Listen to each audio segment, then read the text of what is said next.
ہوائی فائرنگ ضرور ہوئی ہے، اور وہ بھگدڑ جو مچی ہے اور جو لیڈرشپ پھر بگوڑے ہوئے ہیں، بھاگے ہیں، جس کی کلپس موجود ہیں سوشل میڈیا پہ، that actually created all this mass. افسوس کا مقام یہ ہے کہ آپ غریب لوگوں کے خون کو بیچ رہے ہیں. میں خود سیاسی ورکر ہوں جناب پریزائڈنگ آفیسر صاحب، میں خود ہوں. مجھے بڑا فخر ہے اس بات پہ. مجھے بڑی تکلیف ہے ان بچوں بیچاروں کی، ان بیچاروں کو جس طرح ان کے اوپر جو ہے وہ گولیاں چلیں. اور اس پہ بات کرنے کے لیے ہمارے ساتھ موجود ہیں پاکستان کے وزیر دفاع خواجہ آصف. خواجہ صاحب بہت بہت شکریہ وقت دینے کے لیے. خواجہ صاحب، ایک عرصے تک پاکستان تحریک انصاف یہ کہتی رہی کہ نون لیگ بے شک حکومت میں ہو لیکن طاقت ان کے پاس نہیں ہے، تو ان سے تو مذاکرات نہیں کریں گے، ہم ان سے بات چیت کریں گے جن کے پاس اصل طاقت ہے. لیکن اب پاکستان تحریک انصاف نے ایک کمیٹی بنا دی ہے، وہ مذاکرات کی خواہش رکھتے ہیں اور غیر مشروط مذاکرات کی خواہش رکھتے ہیں. لیکن اب حکومتی جو رہنما ہے وہ کہہ رہے ہیں کہ نہیں، ہمیں تو ان کی نیت پہ شک ہے، یہ گھبرا گئے ہیں اس لیے مذاکرات کی بات کر رہے ہیں، یا یہ ہمیں جھانسا دینے کی کوشش کر رہے ہیں. کیا وجہ ہے کہ اب جب وہ مذاکرات کرنا چاہتے ہیں تو حکومت نہیں چاہتی؟ بسم اللہ الرحمن الرحیم. شہزاد صاحب، یہ واقعی سب کے لیے شک شبے والی بات ہے کہ جو پارٹی جو ہے جن کا ایک عرصہ دراز سے اینٹی مذاکرات جو ہے سٹینڈ رہا، جب وہ پاور میں تھے تب بھی مذاکرات کرنے کے خلاف تھے. آپ کو یاد ہوگا کہ میاں شہباز شریف، جب شہباز شریف لیڈر آف اپوزیشن تھے، تو انہوں نے فلور کے اوپر میرے خیال کو 3-4 مرتبہ کہا کہ ہمیں آپس میں مذاکرات کرنے چاہیے.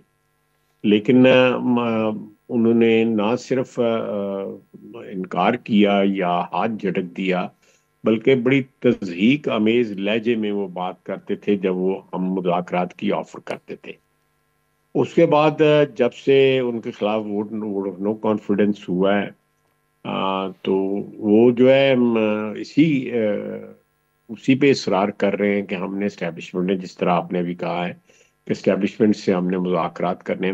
جی ایکچولی وہ دیکھیں، اوریجنلی اگر آپ ذرا پی ٹی آئی کی اس میں جائیں نا تاریخ میں، تو میرا خیال ہے ان کے پہلے جنرل سیکرٹری بھی ایک ریٹائرڈ میجر جنرل تھے.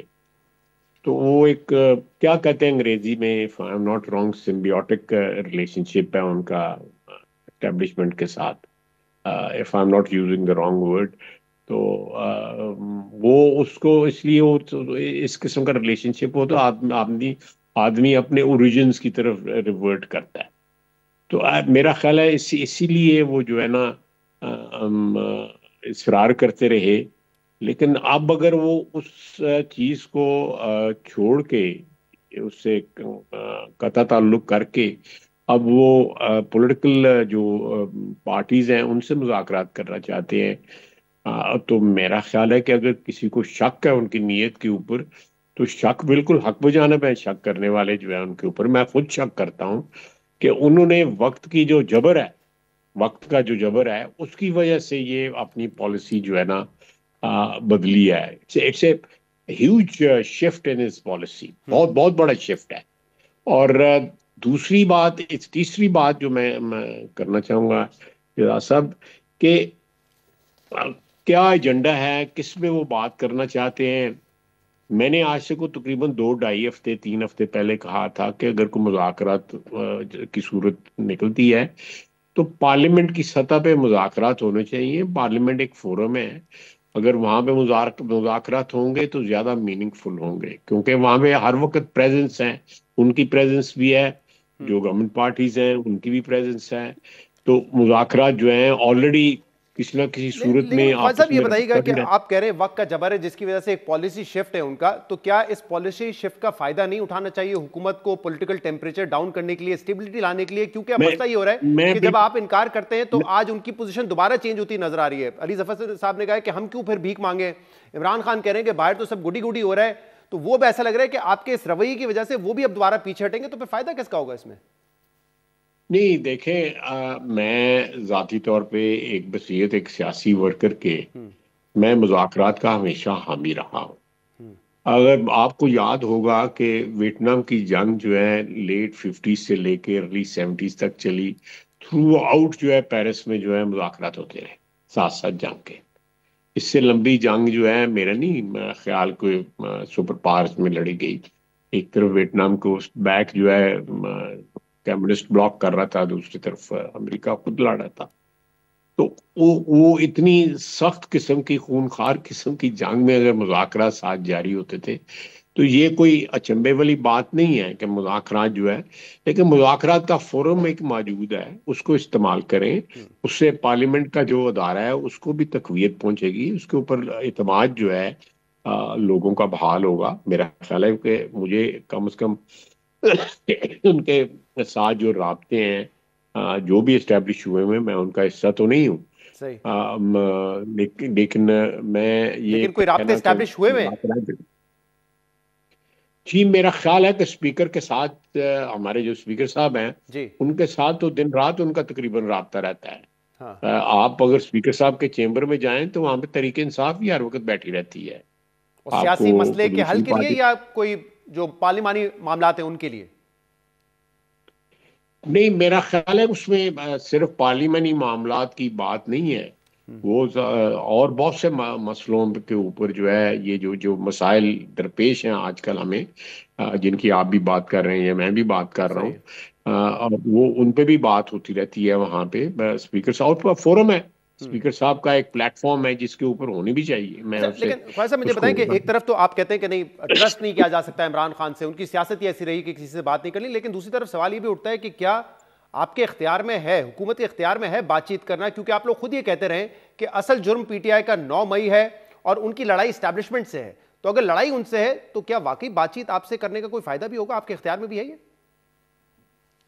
میں اس کا بھی آپ کو جواب دیتا ہوں، لیکن میں نے آج سنا ہے جو اپنا علی ظفر صاحب نے کہا ہے، انہوں نے بلکہ کہا ہے کہ 2 مطالبات بھی ہیں، یہ پری کنڈیشنز بھی انہوں نے جو ہے نا 2 اس کا بھی ذکر کیا ہے.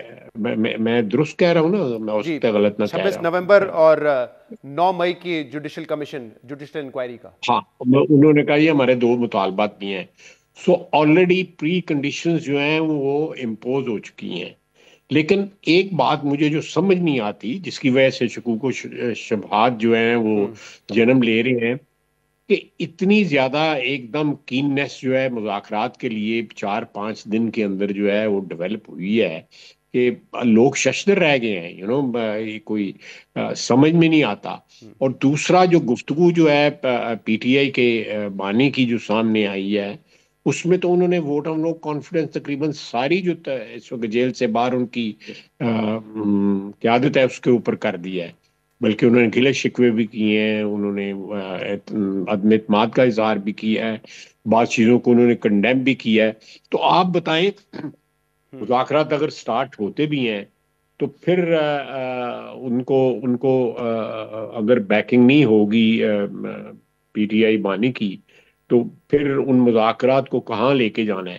مجھے تو لگتا ہے کہ اگر آپ لوگ تانے کستے رہیں گے تو یقیناً پھر عمران خان کہیں گے کہ اب نہ ہی کرو مذاکرات، وہ پیچھے ہی ہٹ جائیں گے، کیونکہ بے شک کمیٹی انہوں نے خود بنائی ہے، لیکن پھر یہی ہوگا اس کا شاید کنکلوژن. یہ بھی تو ہو سکتا ہے کہ آلریڈی جو ہے وہ they were just checking the water، یہ کتنا گرم ہے. یہ بھی تو ہو سکتا ہے نا کہ وہ تو انہوں نے ایک رسپانس دیکھا ہے کہ کس طرح کا رسپانس ہے.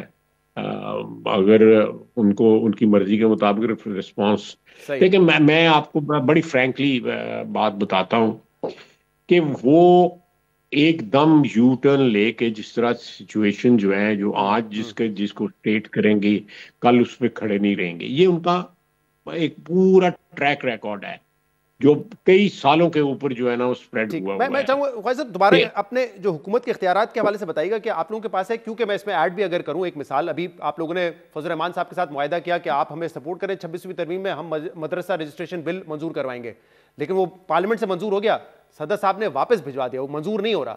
تو اس لیے میں پوچھ رہا ہوں کہ آپ اور یہ فضل الرحمان صاحب وہ ہیں جنہوں نے 9 مئی نہیں کیا، آپ کے اتحادی رہے ہیں، ہمیشہ بات چیت کرتے، ان کے ساتھ آپ اپنے وعدے نہیں پورے کر سکے، تو پی ٹی آئی کے ساتھ اگر بات چیت ہوتی ہے تو یہ اختیار ہے، کوئی فیصلہ کر سکتے ہیں آپ؟ میں مولانا محترم میرے بھائی ہیں، وہ میرا ان سے بڑا تعلق ہے. میں اس کیونکہ بحث میں شامل نہیں ہوں، لیکن مجھے لگ رہا ہے کہ اس کا کوئی نہ کوئی حل نکل رہا ہے، اور یہ 17-18 تاریخ کو یا